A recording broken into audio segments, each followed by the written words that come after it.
Pessoal, bom dia, boa noite, né? Aliás, é um prazer estar junto aqui com vocês. Eu queria agradecer a presença de todos, alunos, ex-alunos do MBA, da PUC, do Rio Grande do Sul, dos nossos cursos abertos, todo o relacionamento. Brigadão, tá, gente? Muito obrigado por estarem aqui. E queria agradecer principalmente a PUC do Rio Grande do Sul pela honra, pela confiança de estar conversando com vocês e ter nos escolhido, inclusive lá no nosso MBA. Se vocês entrarem depois, vocês vão ver que só tem professores estrelas, é uma honra, estou muito honrado e vamos tentar fazer uma jornada muito gostosa, muito bacana. Ah, Como eu tenho um público diverso, que já assistiu às aulas, tem gente que não assistiu, tem gente que está chegando pela primeira vez, o que eu tentei fazer? Eu tentei montar um conteúdo que eu vou fazer assim, eu vou começar com clássicos de criatividade, inovação e do jeito Disney, que provavelmente os alunos já viram, a gente dá uma refrescada, mas aí equaliza com todo mundo. E depois, inspirados na Disney, eu preparei alguns casos para vocês que são inéditos, razoavelmente inéditos, onde a gente vai pegar os conceitos da Disney e implantar. Eu vou mostrar como é que implanta um exemplo prático de implantação no, no nosso dia a dia, tá bom? Então, espero que assim eu esteja atendendo a todo mundo, né? Eu estou online também com o pessoal da PUC, com a Bianca. Em geral, nas lives, a gente espera acabar para ter perguntas e respostas, mas eu estou olhando aqui, e assim como eu gosto de fazer nas aulas presenciais e nas online, se vier uma pergunta, eu conseguir ler, você não está me atrapalhando, você não está interrompendo, é uma honra, eu planejei o tempo de tal maneira que a gente possa interagir. Então, se alguém quiser mandar pergunta, no mínimo, eu respondo no final. Se der, eu olho aqui e respondo durante o nosso bate-papo, que é mais legal, tá bom?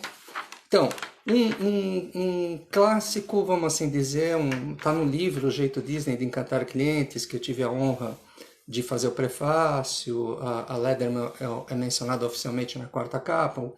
O caso mais clássico da Disney é o caso do sorvete. Então vamos rememorar. Nosso lema é paixão e obsessão por entender a experiência do cliente e melhorá-la. Como é que a Disney faz isso na prática? Ela tem reuniões periódicas com a equipe, desde o chão de fábrica até a alta direção, para melhorar a experiência do cliente, ok? Então, vamos supor, a gente está trabalhando ao ar livre e numa dessas reuniões, é caso real, tá? Essa ideia veio de funcionário, não veio de gestor e coordenador, com todo respeito e carinho.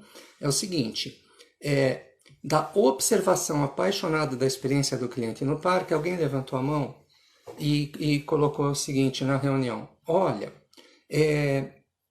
eu tenho observado que os clientes, crianças e adultos, derrubam um sorvete sem querer. Sorvete na Disney é caro, é uma longa história, é $5 um sorvete, né? 20% das receitas do parque são de alimentos e bebidas, então todos nós sabemos que é caro, né? Então eu acho que a gente podia fazer algo a respeito. Discute. Eu brinco que consulta o jurídico diz que não tem problema, que a gente não é obrigado a trocar o sorvete, porém tem o que a gente chama de magia prática. Magia prática para o cliente é surpresa, para mim é processo, pensado, planejado, estruturado. Então, encantar o cliente é algo feito de propósito, rotineiro, não é algo sem querer e aleatório, brilho no olhar, sorriso, etc. Tá bom, gente? Então, a partir daí, dessa discussão, hoje é uma prática comum de que se qualquer funcionário da Disney, de qualquer nível, mesmo a pessoa da manutenção mais simples, Se ela estiver andando pelo parque, todo e qualquer funcionário tem um voucher Vale Sorvete. Com o voucher Vale Sorvete, eu estou andando pelo parque, eu vi que um convidado, a gente não chama cliente de cliente, a gente chama cliente de convidado, eu vi que um convidado derrubou sem querer o sorvete. Existe um processo, existe um procedimento. Eu recolho o sorvete, levo no sorveteiro, jogo no lixo do sorveteiro, parque limpo, assino o voucher, porque o processo tem que ser consistente, é, é, o sorveteiro tem que dar baixa do estoque, né? E depois eu pego o sorvete, quando é criança, uma curiosidade, né? É obrigado a agachar para falar na linha dos olhos da criança, né? Disney era um gênio mesmo, né? Diz a lenda que ele andava de joelhos pelo parque para ver a perspectiva da criança. Então, é obrigado, todo mundo na Disney deveria, o mais correto é procedimento agachar para entregar o sorvete para a criança. A mãe, quando vê isso, volta encantada para o Brasil e conta para mais de 100 pessoas. Então, isso que a gente fala que e é uma propaganda gratuita, entre aspas, né? Então, é o que a gente chama de practical magic, magia prática. Para o cliente é magia, para mim é processo. Como é que eu descobri? Como é que eu faço essas coisas? E na minha empresa? Promova reuniões periódicas de discutir a experiência do cliente e como melhorar de forma fraterna, honesta e amigável. Ok? Então, repassando para quem já viu, para quem não viu, o caso do sorvete.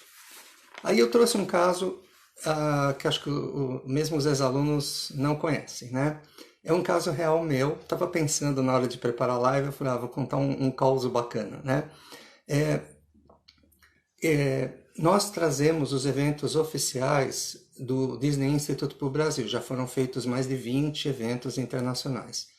Agora já faz um tempinho que não vem por causa do dólar, da situação econômica e tal, né? Então a gente tem a versão brasileira, mas isso aí é uma outra história, né? Mas eu gosto de trazer um palestrante que se chama Fernando. O Fernando, ele é de origem latina, americano, é funcionário da Disney, mais de 20 anos, apaixonado pela Disney, né? E Fernando Beltrán. E por que eu gosto de trazer o Fernando para o Brasil? Porque ele entende português. Então, às vezes a pessoa na plateia faz uma pergunta, ele deixa a tradutora louca, coitada, porque ele responde sem traduzir, ele fala, né, portunhol, essa coisa, né? E esse é um caso real que eu tive a honra de presenciar. No fim do evento oficial do Instituto no Brasil, eu fico ao lado dos palestrantes, todo mundo forma uma fila para pegar autógrafo deles, né? Conversar com eles, né? Tirar foto, e eu ajudo na tradução, eu fico lá do lado, apareço na foto também, etc e tal, né? E encosta nele um participante, dá o cartão de visita para ele e fala assim: minha filhinha, a Gabriela, é fã incondicional do Mickey. Apesar dela ser uma menininha, ela gosta do Mickey. O quartinho dela é todo decorado do Mickey, enfim, ela é toda... A gente ainda não foi para Disney, né? Por isso que eu vim assistir sua palestra. Um dia a gente vai conseguir ir para lá, estou economizando, mas o maior sonho da Gabriela é encontrar um Mickey, um dia dar um abraço nele. Tá bom, tira foto, tal, pega o cartão de visita, anota, põe no bolso, e aí uns 30 dias depois eles já foram embora, né? Eu recebo um telefonema no escritório desse participante, o pai, chorando, emocionadíssimo. Eu arrepio quando eu conto. Por quê? O que aconteceu? Fernando voltou para a Disney, né? Com todos os cartões. O que seria o tradicional? Pegar aquele bolo de cartões, levar no marketing, o marketing digita, coloca no database e todo mundo recebe um agradecimento. Foi feito isso, tem esse processo. Mas ele pegou o nome dessa pessoa, ele entra no parque para dar aula o tempo inteiro, sabe o parque de ponta cabeça, né? É até duro andar no parque com ele, porque, sabe assim, tronco em beira de rio, eles barrem em tudo, conserta tudo. Eu falo, mas vem cá, você trabalha no instituto, né? O parque é meu, tal, né? O que que o Fernando aprontou do bem, né? O Fernando sabe de cor praticamente o schedule, os horários do Mickey, né? E foi onde o Mickey está tirando fotografia, posou com o Mickey, pediu para o Mickey fazer um autógrafo para a Gabriela, volta para o escritório posta pela Federal Express, o Sedex deles, né? Naquele cartão que tinha o endereço desse pai. Quando isso chega para esse pai, imagina o efeito na menininha de 4 aninhos que nunca foi para Disney, que o sonho dela é encontrar o Mickey, ela recebeu um bilhete do tipo: Oi, aqui é o Mickey, eu também não vejo a hora de te conhecer, um abraço, vem logo, um beijo do Mickey. Imagina, né? Arrepio, imagina a experiência da menina. O pai me ligou chorando, chorando, né? Então, não é que está no script, não é repetido, está no sangue, de acordo com as diretrizes. Os funcionários têm autonomia para fazer a magia prática dentro de determinados limites. E aí vai longe também, né, pessoal? Aí também tem qual o prazer que esse funcionário está sentindo quando ele sai da rotina e faz esse tipo de coisa. Precisar não precisa, né? Mas é emocionante ter feito, né? Então tá.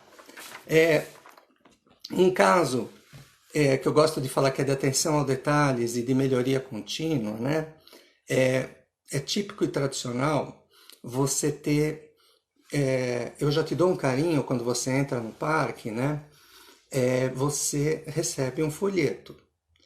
E hoje já tem folhetos em todas as línguas, inclusive português, alemão, francês, etc., espanhol, né?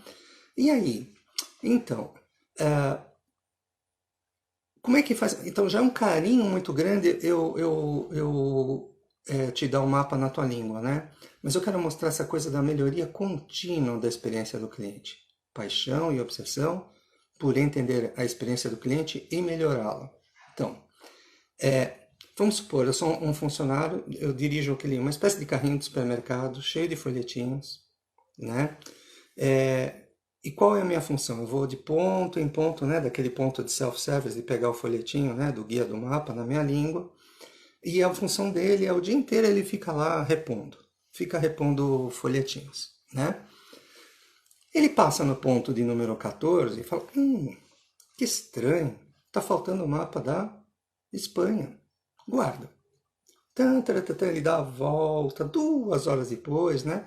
Ele volta nesse ponto para recarregar o, o, os folhetinhos. Puxa vida, tudo no finzinho, mas o da Espanha está faltando. Vou levar para minha reunião de experiência do cliente do meu departamento. Pessoal, eu observei, não sei porquê, na minha rotina, sistematicamente no ponto 14, começa a faltar, toda vez que eu vou, a caixinha, né, onde coloca o folhetinho, está zerada. Eu acho que a gente podia fazer alguma coisa. O que a gente pode fazer? Discutir em grupo, tá entendendo o espírito da reunião? Não é que você vai levar a solução sozinho, nós vamos discutir essa experiência do cliente, né? E aí, agora monta-se um grupo de estudo, não muito burocrático, uns 3, 4 pessoas, tem um mês para apresentar. E o que a gente descobriu? A gente descobriu o seguinte, que, na verdade, Orlando está nos Estados Unidos, Flórida, embaixo tem o México, embaixo tem a América Central, embaixo tem a América do Sul. A maior parte dos visitantes de Orlando, perfil da Disneylândia na Califórnia é diferente, é de clientes de língua latina, espanhol. Português não. Português até tem 2 caixinhas, né? Então, qual que foi a solução? Eu sei hoje a quantidade de caixinhas, né, que tem que ter de mapinhas da Espanha, que é muito maior que a das outras línguas, que é em geral uma caixinha, o Brasil tem 2, tá? porque a quantidade de convidados de fala espanhola é muito maior que de fala inglesa e de outras línguas. Ah, mas senhor, 5 minutinhos, o rapaz já veio. Não, não. Eu não quero que nenhum convidado meu fique sem mapa. Esse é o conceito de melhoria contínua. Nunca aceite que não pode melhorar a experiência do cliente. Pode melhorar a experiência do cliente até o infinito, tá? Não pode se deitar nos louros, mesmo que você já tenha uma operação de excelência, tá bom? Vamos, então, e um pouco de criatividade. Eu vou dar essas pinceladas e aí a gente vai interagindo, né? Vem uma pergunta. Podemos dizer que a inovação na Disney está principalmente em seus processos? Muito boa pergunta. Ó, nós temos... Por isso que é legal vocês interagirem no meio, tá? Mas vou tentar responder todas, né? Senão a gente faz um apanhado no final. Assim, ó. O encantamento se dá por elenco, pessoas. A gente não chama funcionário de funcionário, chama funcionário de elenco. Processos, que é a tua pergunta, elenco, processos e cenário ou ambiente. Quando a gente faz esses trabalhos para empresas virtuais, o conceito de cenário é o sistema. Então, não é um cenário só físico de quem tem loja, tal. Quem é internet como é que é a experiência do cliente quando ele navega no teu site. Então, o encantamento é elenco, cenário e processos, e eu não poderia dizer se é mais processos. Mas o que as pessoas pensam é que encantamento é só elenco. Então, acho muito boa essa pergunta, que ela é uma contribuição. Encantamento se dá pelos três, tá? Essa que é a sacada. Você pode ter uma pessoa no balcão bem apessoada, simpática, uma moça, cabelo preso, batonzinho, um garoto simpático. Ele até quer te ajudar, mas ele não consegue porque ele não tem processo por trás, ele não tem onde apertar o botão, como te ajudar. Então não adianta ter só atitude e não ter processo. Não adianta ter só processo e não ter atitude. E cuidar também do ambiente do cenário. Fechou? Vamos entrar então também nessa questão da criatividade, da inovação, parece que é um interesse. Eu fiquei pensando que exercício de criatividade eu posso fazer numa live, né? Então, esse exercício eu trouxe de um livro que é dos Imagineers. Nós na Disney a gente não gosta de falar, a gente põe apelido em tudo, né? Então, o engenheiro da Disney é Imagineer, engenheiro da imaginação. O departamento de Imagineering começou com os primeiros artistas ao lado do Walt, eram desenhistas. Hoje ele é gigantesco, hoje ele tem PhDs, doutores, mestrandos em todas as áreas do conhecimento, né? E eu tenho esse material e eu falei, vou levar para a live algo que dá para a gente fazer, né? Quer ver? Acho que dá para você me enxergar. Cruza o braço assim, ó. Todo mundo, né? Ok? Cruzou? Beleza. Então agora cruza do outro lado. Você vê que desconfortável, né? Tem exercício para pintar, desenhar, mas não dava para a gente fazer na live, né? Então é assim, se você se sente estranho, desconfortável e um pouco tolo, você deve estar na fronteira de aprender algo novo ou de uma sacada criativa. O que acontece? É uma longa história, nos cursos a gente explora mais, mas nós humanos tendemos à inércia, à zona de conforto. Quando você estiver fazendo a inovação, ela vai tirar a empresa, as pessoas da zona de conforto, tá? Esse é um grande conceito. Então você tem que saber que quando você for implantar uma inovação, provavelmente, certamente haverá resistência também. Então a gente planeja até como é que a gente pode evitar as resistências na implantação da inovação, beleza, pessoal? Então, na Pixar tem um executivo chamado Ed Catmull. Depois do Disney, ele é meu segundo ídolo, tá? Ele é o presidente executivo da Disney. Ele tem um par, que é o presidente criativo, que é o John Lasseter. Mas esse homem despachava, o chefe dele direto era o Steve Jobs. E ele escreve nas memórias dele assim, nunca levei bronca. todo mundo fala que o Steve era isso, que o Steve era aquilo. Nunca levei bronca, né? Na verdade, é aula de gestão. São poucos os casos, por que nós vamos falar agora da Pixar um pouquinho, né? São poucos os casos onde o comprado, porque a Disney é que comprou a Pixar, ok? O Steve Jobs vendeu a Pixar para a Disney. Mas é um caso raro onde o management, a gestão de Disney Studios e a gestão da Pixar, que manteve o nome e a identidade sabiamente, né? Seria o seguinte, por que que, então, o que ele escreve para a gente? Olha, ele falou, nunca levei bronca, e o Steve era um cara muito prático, né?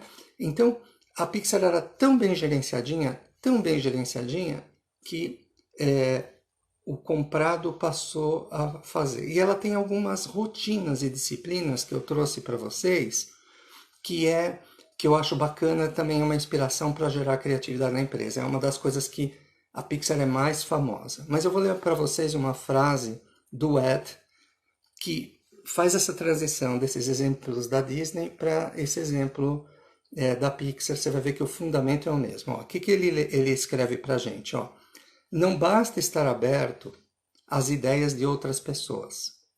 Engajar o poder mental coletivo das pessoas com quem você trabalha é um processo ativo e continuado. Opa, colaboração. Como gerente, você deve extrair ideias de sua equipe e persuadi-la constantemente a contribuir. Então, a Pixar tem algumas rotinas que você pode pegar de inspiração. Então, por exemplo, o Steve já estava querendo vender a Pixar, isso o Ed conta que descobriu depois, né? Mas ele chama ele e o John Lasseter, o criativo, e fala, gente, temos um problema. Estamos produzindo um filme por ano, um desenho por ano. E isso não está economicamente viável. Eu preciso que a gente faça 2 por ano. É o dobro da produtividade. Qual seria a reação natural numa empresa, chefe, pelo amor de Deus, o dobro não vai dar, etc. Eles pegam esse desafio, ok? E promovem uma coisa que você pode fazer na tua empresa também. Lá se chama Observation Day, o dia da observação. Quem já não foi em congresso, né? Às vezes você vai naqueles congressos enormes, né? Tem uma sala com a palestra principal, depois vai todo mundo para uma sala em particular, né? E aí você dá aflição que você queria participar de 2 ao mesmo tempo, você tem que escolher e tal. Eles fizeram, o dia da observação consiste no seguinte, tema do congresso, fazer mais com menos, fazer 2 com 1 ano. Claro que não é laissez-faire, não é solto, foi preparado, estudado, tudo bonitinho, né? Quem vai liderar cada sala. Então, cada sala do congresso, que são salas da Pixar, tem um tema. Produção, criação, desenho, pintura, né? Aloca o líder e eles reúnem toda a equipe e falam, mas você pode participar na sala do congresso que você quiser. E a temática é, como é que a gente pode fazer mais com menos? Depois ele soube que, na verdade, o Steve estava querendo fazer 2 filmes por ano para valorizar na venda, inteligente que era. Mas a equipe da Pixar passou a produzir 2 desenhos por ano com a mesma estrutura, claro que com planejamento feito. Uma outra reunião que é muito legal, dificílima de fazer, deixa a Disney famosa por causa disso, é Brain Trust, banco de cérebros. Não sei traduzir, Brain Trust é confiança no cérebro, banco de cérebros é como a gente traduziu, né? Em que consiste o Brain Trust? Então, por exemplo, você é gerente de produto do Toy Story 3. Ele ainda está em produção, está em desenho, storyboard e tal. Tem reuniões periódicas com o teu chefe, com os teus pares, onde você vai expor o teu projeto. E aí você tem que ouvir. Teu chefe pode falar, não gostei desse personagem, ele está muito verde, muito não sei o que, eu gostaria que você redesenhasse. Teus pares podem criticar. Mas o que acontece? A gerente de projeto não é obrigada a seguir nem a ordem do chefe, ela tem autonomia sobre o projeto. Mas no Brain Trust é bom a gente ouvir os pares, o chefe, interagir e ter feedback enquanto a gente está fazendo. É uma longa história, precisa ter muito treinamento, abertura ao feedback, né? Porque de repente, justo aquele personagem que está sendo criticado é o personagem que você mais amou, que você estava mais orgulhosa de fazer e é o personagem que está sendo criticado. Então é muito difícil resistir a isso, né? Então as pessoas nas organizações, elas evitam falar coisas assim que vira o barco, que pode machucar alguém e tal. E na Pixar é o contrário, se incentiva isso, mas você não precisa ser agressivo, agressiva a dar esse feedback, né? Então, fica aí algumas sugestões de que quando você tem, por exemplo, em tempos de pandemia, né? Quando tem um desafio, a melhor prática é reunir todas as vozes, sabe? De forma estruturada, organizada, né? E vai sair, 2 mais 2 é 5 nesse caso, né? A tal da sinergia. Vai sair coisa muito boa, não faça sozinho no gabinete, envolva todo mundo. E depois, na implantação do projeto, todo mundo já está engajado, concorda? Tá? Então também é um jeito de engajar. Então eu trouxe um clássico do nosso curso para equilibrar com todo mundo, depois eu vou trazer uma novidade, né? Mas para a gente relembrar quem estava com a gente ou conhecer quem não esteve, né? Esse princípio de criatividade e inovação vai passar para todas as empresas do grupo, ok? E quando a Disney foi entrar no setor de navios de cruzeiro, né?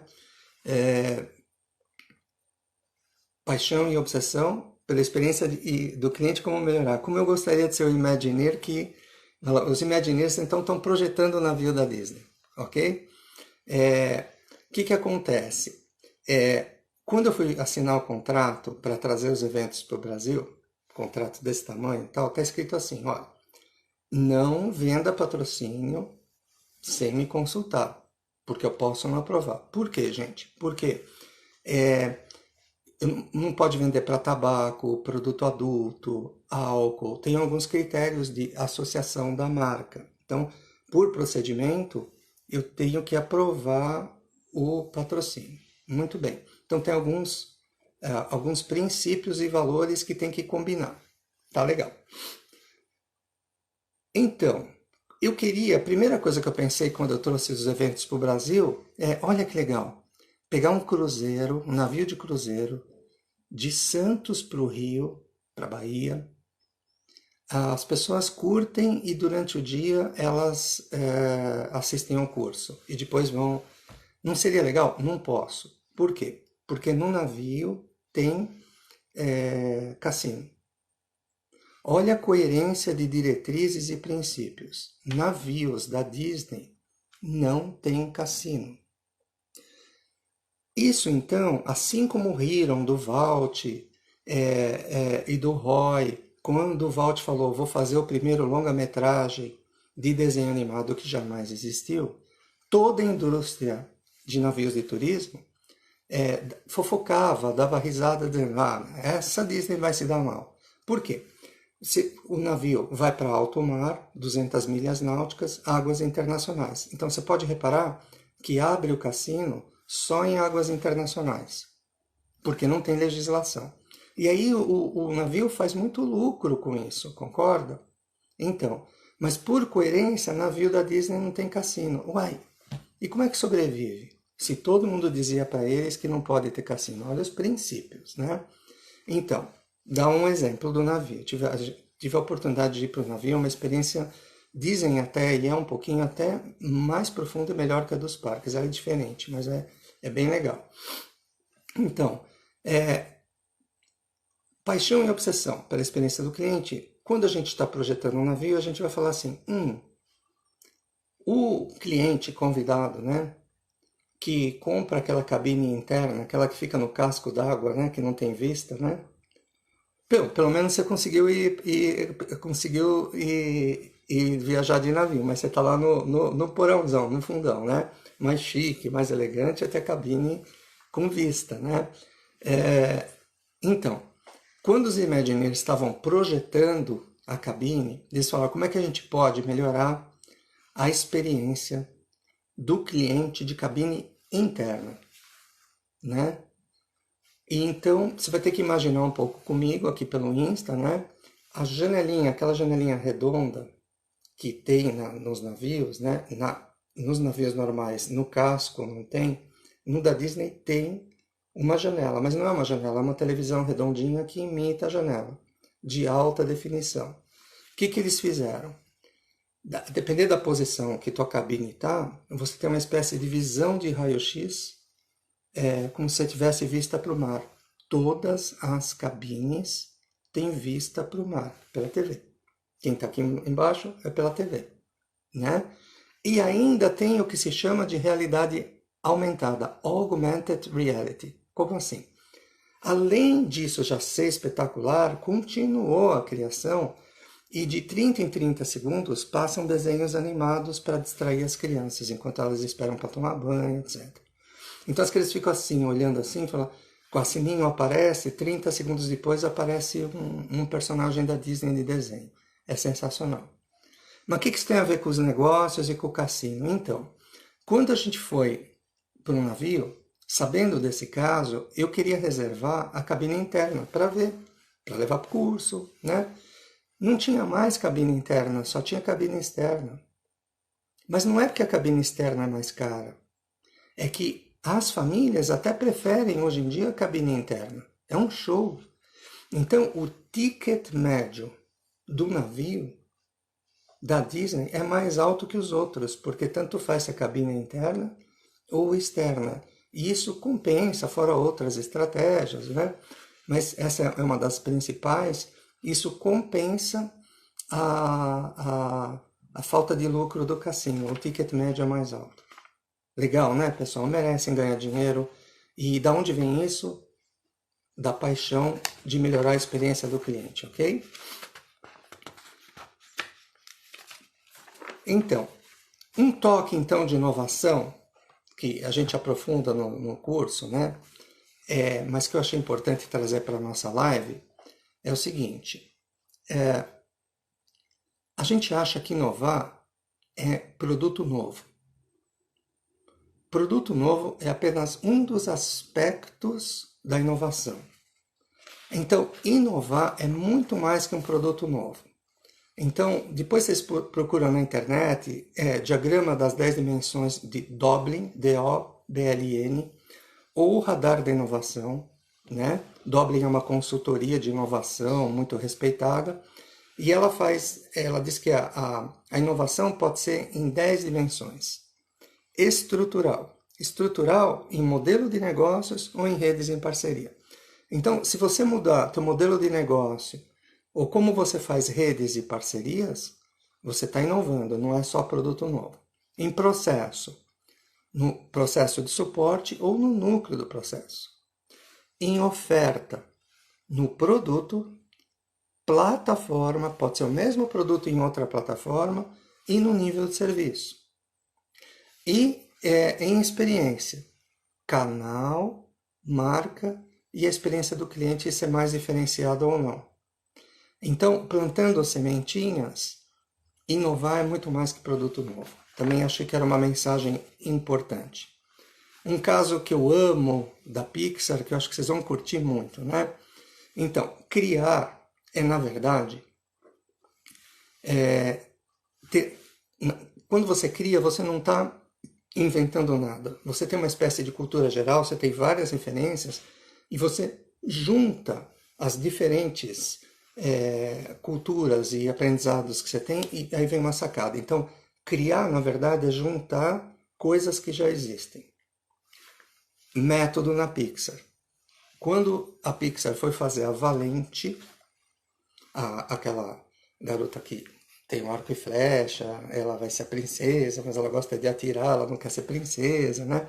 As primeiras princesas da Disney eram todas delicadas e precisava do príncipe encantado, né? E a Disney vai se adaptando aos tempos modernos. Então, leva-se para o Golden Gate Park, um parque lá em São Francisco, levou toda a equipe da Pixar, do Valente, para ter aula de arco e flecha.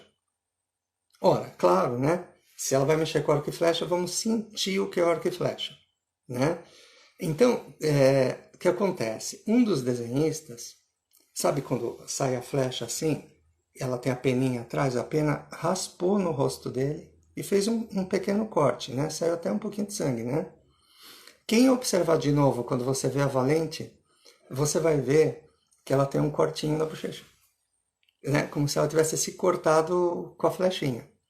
Se você observar com outros olhos o desenho do arco, quando a corda estica, não sei se chama corda, né? O elástico lá estica, a câmera dá um close e você vai quase que sentir a sensação de estar esticando o arco. Da onde vem isso? Da experiência que eles tiveram no parque, de ter várias inovações.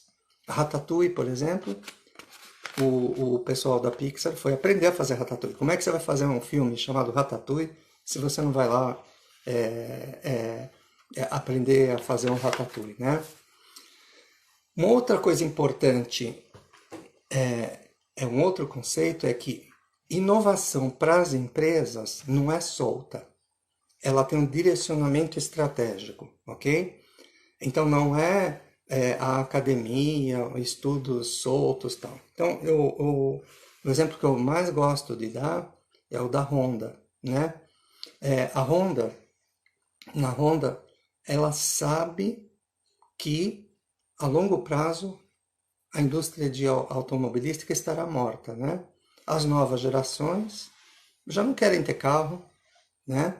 Anda de Uber, carro deixou de ser um valor, né? Minha geração, a gente ficava pulindo o carro no sábado, amava o carro, não via a hora de fazer 18 anos para poder sair. Hoje em dia, carro é transporte, é chato, é antiecológico, e é mesmo, né? Nos grandes centros é. Então, nesse planejamento estratégico, a Honda sabe que vai declinar a venda de carros, né? Então, por exemplo, eu não sei se a Honda tem, mas eu sei que, por exemplo, a Toyota tem participação no Uber, né? A BMW alemã tem a participação no Lyft. O Lyft é o concorrente do Uber na Alemanha. Então, eles estão se preparando, eles sabem que transporte vai ser serviços. Então, ele sabe que todo o parque industrial que ele tem vai obsolecer. Então, eles já estão direcionando. Então, assim, mas se minha vocação é industrial, o que eu posso fazer? Então, ela decide e está investindo pesado em robótica. Parque industrial, construir robô humanoide, né? Então, é difícil, no robô humano tem que ter ele poder pular nas duas perninhas, você tem problema de bateria. O robô que não parece humano, que é para desastre, eles são mais aqueles tentáculos, parecem um povo e tal, né? Então, enquanto eu vou ganhando dinheiro com o carro, eu já estou gerando uma alternativa de futuro, porque se eu não fizer o funil da inovação, é aí que eu quero introduzir essa questão do funil da inovação. A gente também acha que inovação na empresa sem querer é um estalo, não. Igual que a gente tem o funil de vendas, tem o funil de inovação. E o funil de inovação não é que em vendas você tem que ligar para 100 clientes, para ter 10 propostas, para fazer 5 contatos finais e finalmente uma venda. É duro a vida de vendas. Na inovação também, ela é um funilzinho, eu tenho que jogar a aguinha. Ideias criativas que viram protótipos, que depois viram inovação quando vão ao mercado. Então, esse é um conceito, nesses estudos, muito fundamental. Às vezes a pessoa fala, eu não sou criativa, eu não sou inovadora. Qual que é a diferença? Deu um clique quando a gente estava estudando o assunto. Criar é gerar essas ideias multireferências. Quando a criação vai a protótipo, ela se chama invenção. Quando a invenção vai a mercado, é inovação. E aí esclarece muito o funil, porque nem todas as ideias passarão pelo teste e virarão inovação. Então você tem que estar sempre regando, gerando ideias para estar sempre pingando no fluxo de inovação da empresa, tá? Então também é um conceito bem bacana que eu queria trazer para vocês. Então, aí eu falei, vou levar para o pessoal da live também alguns exemplos disso na prática, né? Então, aqui tem inovação, eu peguei um exemplo que eu amo ele de paixão, ele tem inovação e ele tem atenção ao detalhe e paixão pela experiência do cliente, né? Meu filho mais velho, o Sami, ele trabalha com impressão 3D. Procurou, achou lá na Tchecoslováquia uma impressora chamada Prusa, né, com S, depois quem está online consegue olhar depois, né? A Prusa, ela vende impressora desmontada ou montada. Ele preferiu vir desmontado para montar aqui no Brasil, inclusive para aprender manutenção. Eles vendem peças, mas tem que fazer a manutenção sozinho.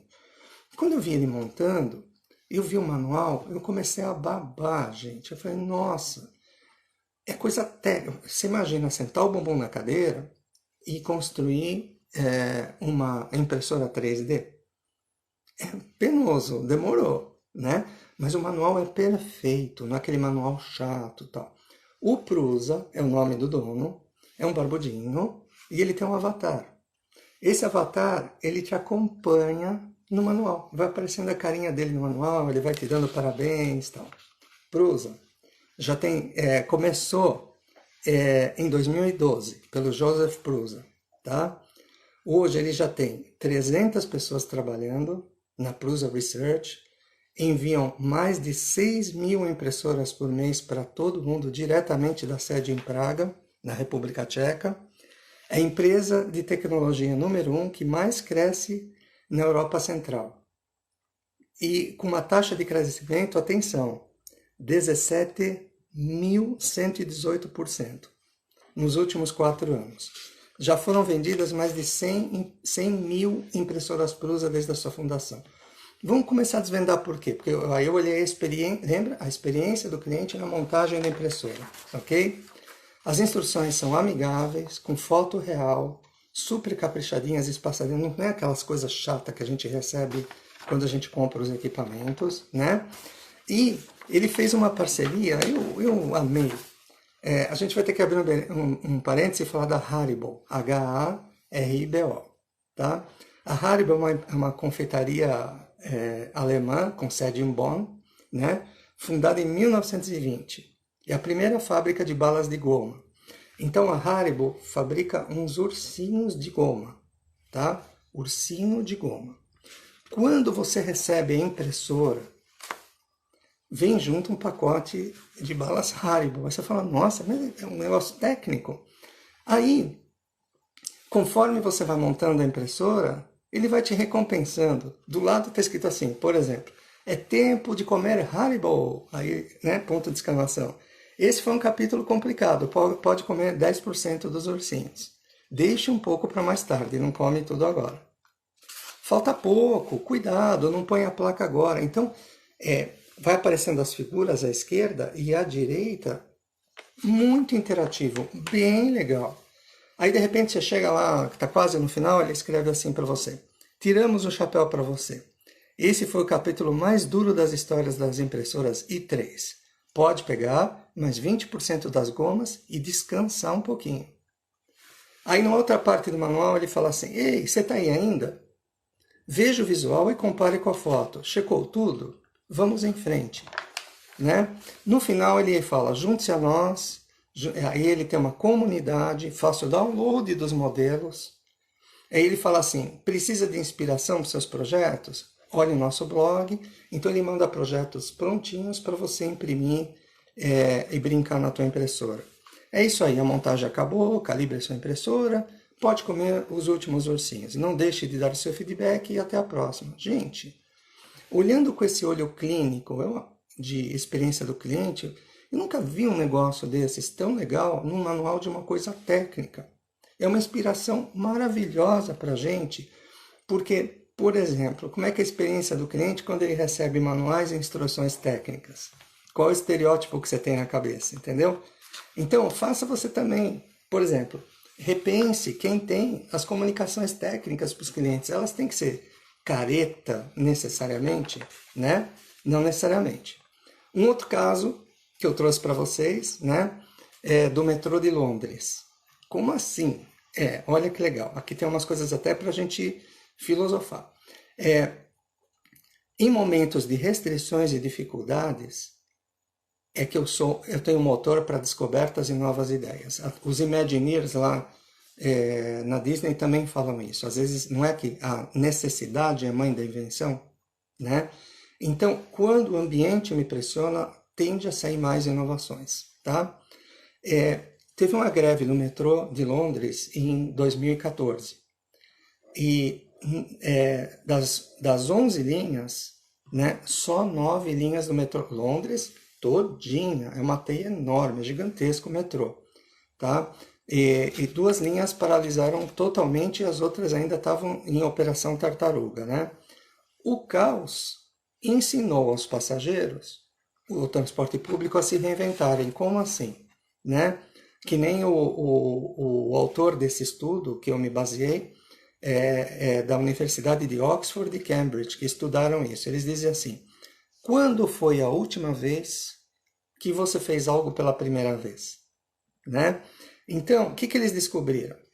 Que 5% dos passageiros, quando acabou a greve, continuaram fazendo os percursos alternativos. Os ganhos econômicos de longo prazo foram superados pela interrupção. Como assim? A greve teve um custo, ok? Mas 5% das pessoas achou rotas alternativas, mais rápidas. Ou às vezes, o mapa do metrô de Londres é icônico, né? Cheio de corzinha, é parecido com o de São Paulo, né? Mas ele é gigantesco, né? Só que no mapa, as distâncias não estão em proporção. Então a gente é ser humano, a gente vai meio no automático, né? Daqui para cá, não tinha distância.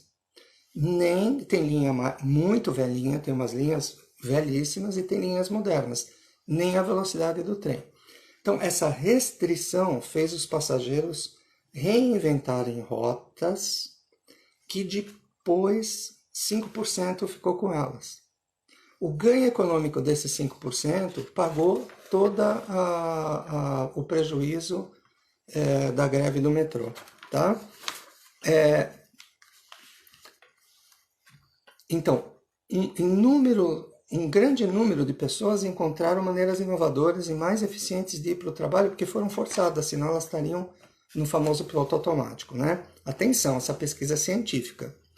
Esses pesquisadores de Oxford e Cambridge analisaram 200 milhões de dados anônimos. Quando você entra no metrô, você compra aquele cartão Ostra, né? Acho que né? Por um período de 20 dias. Então, eu não preciso saber que é você, mas eu tirei a estatística de todos os usuários. Aí que eu vi quem trocou de rota. Sensacional, né? E no fim desse estudo acadêmico de Oxford, né, então, eles começam a fazer um questionamento muito bacana nessa questão da inovação, que é uma das coisas muito discutidas é se os consumidores geralmente tomam a melhor decisão, mas nunca foram testados empiricamente usando um grande conjunto de dados, né? Já teve prêmio Nobel de Economia que mostrou que as decisões dos consumidores não necessariamente são totalmente irracionais, têm emoção, né? Então, é uma coisa bacana, essa é uma inovação forçada pelo ambiente, né? Então, acho que resta para a gente alguns minutinhos, né? Eu me planejei para quase 1 hora de live, né? Já está quase 8 horas. E adoraria ver se alguém tem pergunta aí, se as meninas podem me mandar.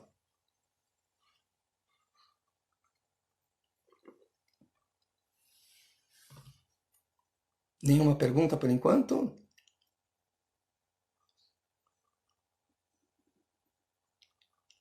Tá. Então, tá chegando uma aqui, né? Essa questão. É, é, a remuneração na Disney é maior do que nas outras empresas?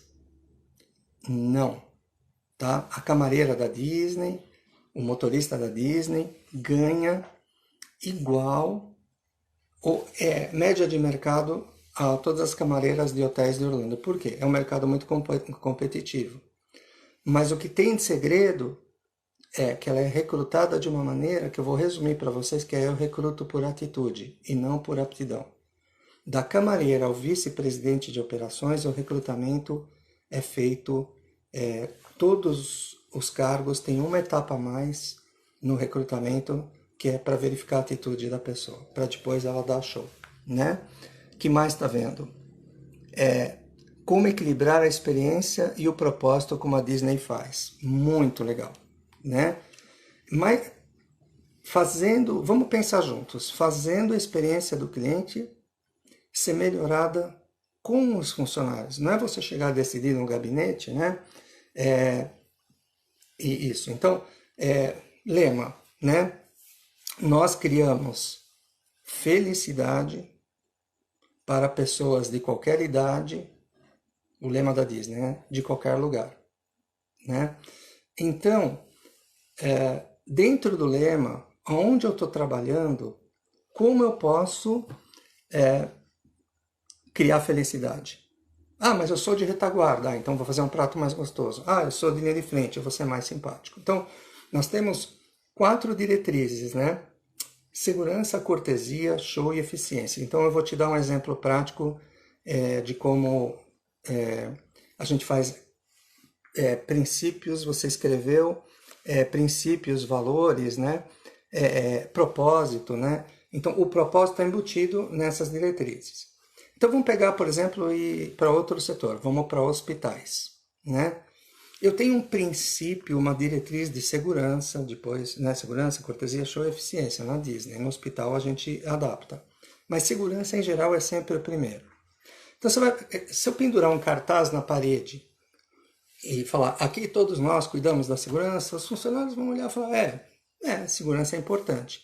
Mas você tem que traduzir o propósito no como. Então, por exemplo, experiência vivida, né? Fazendo um trabalho com a maternidade do hospital, você conversa com as enfermeiras e fala, meninas, vem cá.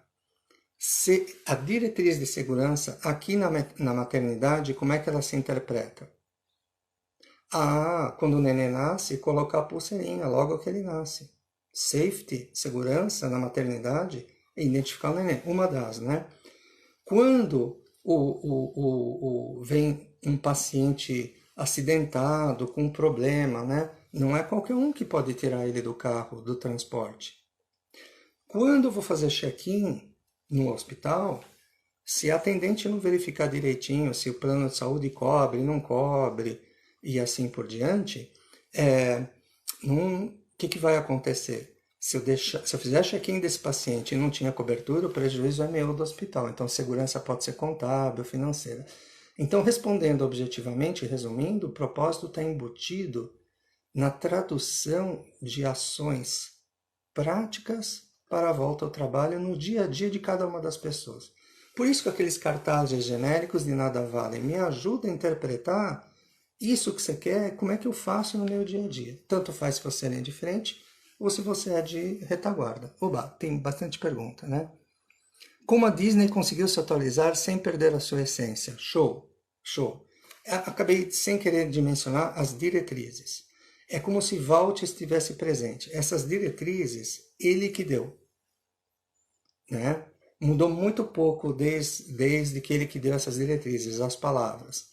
Então, se eu estou de frente a uma situação inusitada que eu não sei como fazer, eu recorro às diretrizes. Estou sendo seguro? Safety, courtesy, show e efficiency. Primeiro eu vou cuidar da segurança, depois da cortesia, depois do show e depois da eficiência. Então, por exemplo, um adolescente bêbado vai cair do muro. Eu não vou falar, senhor, por favor, quero fazer o favor de descer tal. Você vai arrancar o garoto do muro, porque senão ele vai quebrar o pescoço. Ah, safety ganhou de courtesy. Quando você vai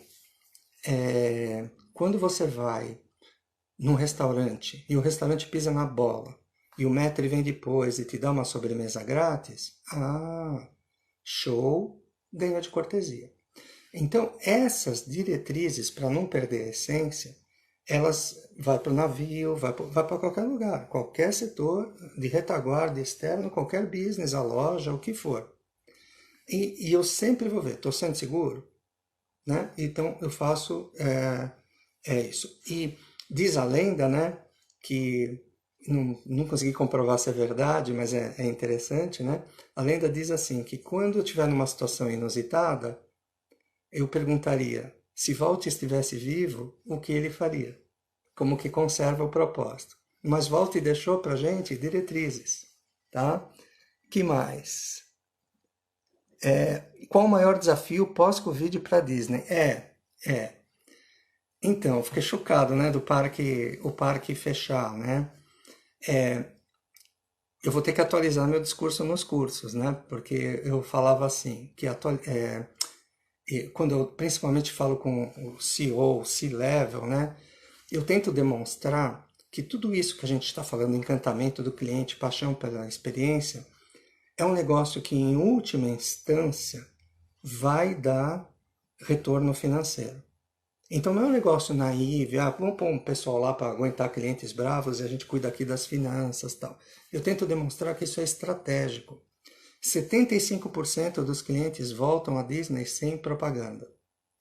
E até então, ela nunca tinha deixado de distribuir dividendos, nem ela tem ações abertas na bolsa, nem na crise de 2008. Agora está valendo, parece que agora, pela primeira vez desde a sua fundação, ela não vai distribuir dividendos, os parques pararam, né? Mas já estão retomando com 30% da capacidade, já abriu China, né? Orlando já vai abrir, etc, né? Então ela vai se adaptar e provavelmente sendo coerente com todo esse bate-papo que a gente fez, né? Provavelmente alguns procedimentos de segurança, higiene e limpeza ficarão, né? Então, ela, graças a Deus, ela é toda diversificada, mas parques é uma divisão importante, se eu não me engano, 40% dos lucros, né? Machucou bastante, mas ela vai retomar, ela já está retomando, né? E por isso que é importante ser diversificado, mas ali ainda não tem jeito, a experiência é presencial, né? Mas certamente ela vai tirar aprendizados disso, a vida dirá, a gente vai aguardar, tá? Que mais? Cadê? Pergunta bacana. Qual o maior desafio de inovar em pequena empresa? Legal, legal. Tudo que a gente ensina no livro, do jeito Disney de encantar clientes, o livro oficial do Disney Institute, é aplicável para pequenas, médias e grandes empresas, qualquer setor da economia, tá? Comércio, indústria, serviços e terceiro setor. O que a gente tenta, quando nos cursos abertos, né, eu tenho alunos microempreendedores, etc. E sempre vem essa pergunta. Veja, paixão e obsessão pela experiência do cliente é universal. Estabelecer diretrizes, não precisa ser igual a Disney. Segurança, cortesia, show e eficiência, é universal. Então a resposta objetiva é sim que tanto faz o tamanho da empresa, não é verdadeiro. Eu até tenho dificuldade, às vezes, na venda dos cursos, porque as pessoas falam, não, Disney não é para mim, eu sou um pequeno empresário e tal. Mas agora, graças a Deus, já tem vindo muita clínica, muito pequeno empresário. É absolutamente a mesma coisa. E aí você vai acabar vendo que o micro ou médio empresário que tem sucesso, você vai ver que no DNA do fundador, ele tem essa sacada do cliente, o pipoqueiro lá que ficou famoso, né, que dá palestras, não me foge agora a memória o nome dele e tal. Então, tá no sangue. Comandante Rolim Natan. Então, você vai vendo que as pessoas têm isso que a gente ensina, muitas vezes intuitivo, tá? Então, serve para todo mundo, tá? E aí, a gente tem que finalizar, tá bom? Porque acho que já deu. Não tem mais nenhuma pergunta, Bianca, então a gente finaliza. Gente, voou, né? São 8h04. Espero que vocês tenham gostado. Não se preocupem, a live vai ficar gravada no YouTube da PUC do Rio Grande do Sul. Então, quem quiser rever, vai estar lá. Lá vai ter nosso contato, o site www.ledermanconsulting.com.br. Dá uma olhada nos nossos nos MBAs da PUC. Não é porque eu dou aula lá, são maravilhosos. É, e, e no próprio Insta vai ficar gravado também, tá, pessoal? Então, agradeço muito, muito, muito essa honra de vocês estarem com a gente agora. Foram mais de 400 pessoas, eu estava olhando aqui o tempo inteiro com a gente, sensacional, muito emocionante. E depois mandem perguntas para a gente, tá bom? Um abraço a todos e obrigado por tudo.